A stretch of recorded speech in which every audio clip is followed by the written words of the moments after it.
Coming up on today's episode of the Ango Show, we're going to take a look at some huge news surrounding AEW. A massive announcement has taken over social media. Plus, we're going to talk about a new signing that has officially been confirmed. And yes, we are going to talk about some major plans for a top WWE superstar right here on the Ango Show.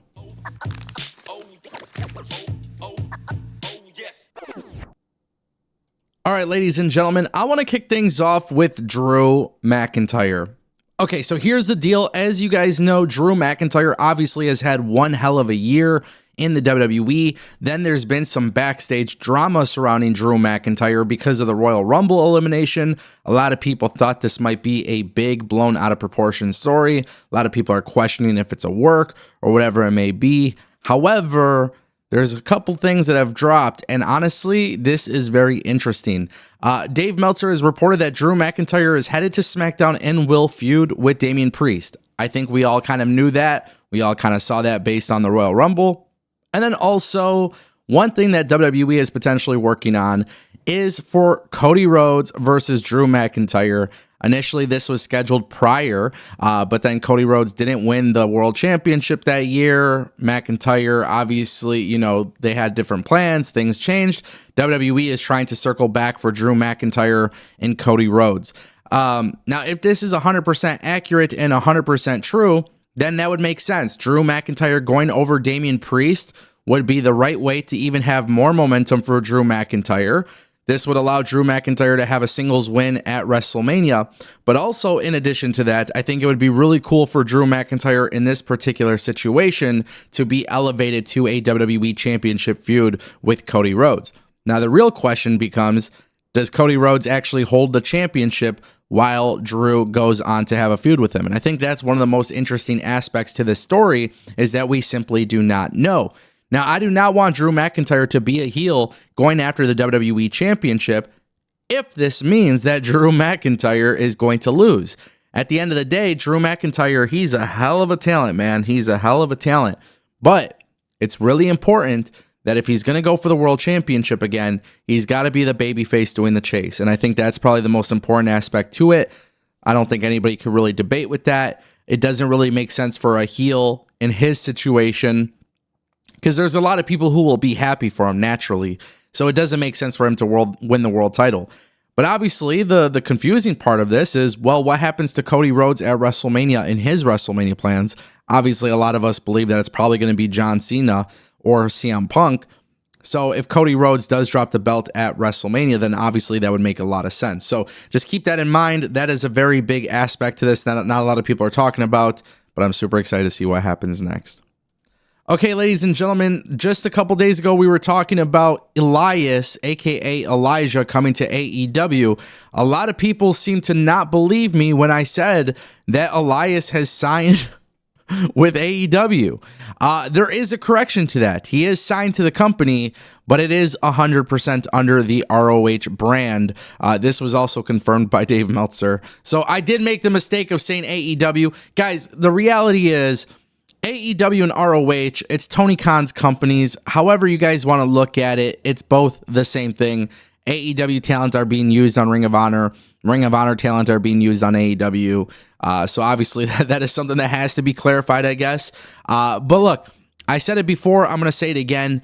Elijah, a.k.a. Elias, being with the Righteous, I'm super excited about it. Honestly, this is one of those things where I'm actually disappointed that it's going to be happening on ROH TV. I would much rather see it happen on AEW television. I'm a massive, massive fan of Elias and his work in WWE, and I feel like this vignette that they aired a couple days ago was so cool.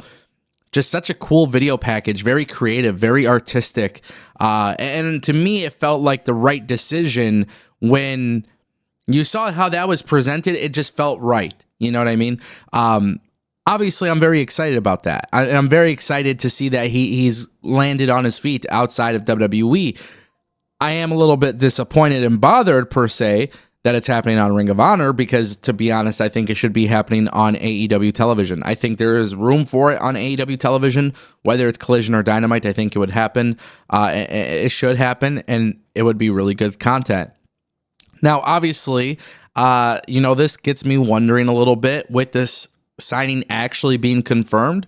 Multiple people have come out now and confirmed this.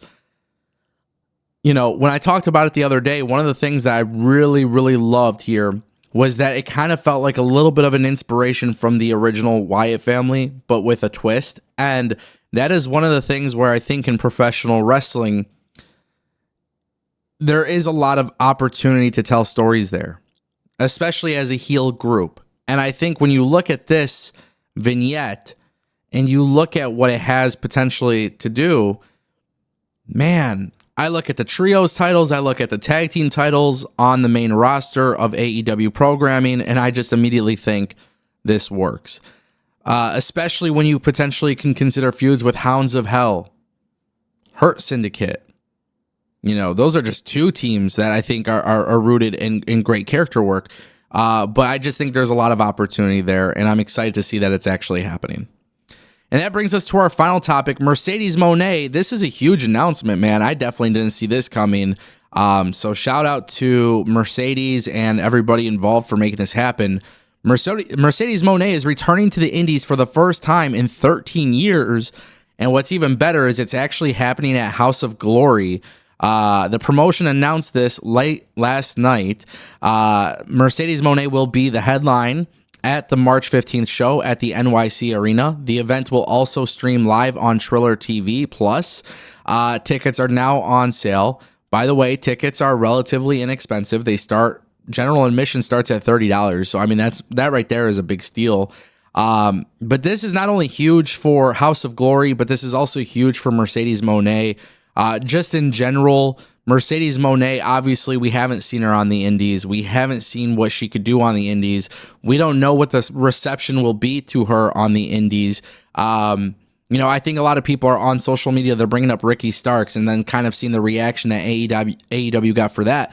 However, I think we could even argue that maybe that won't happen with Mercedes.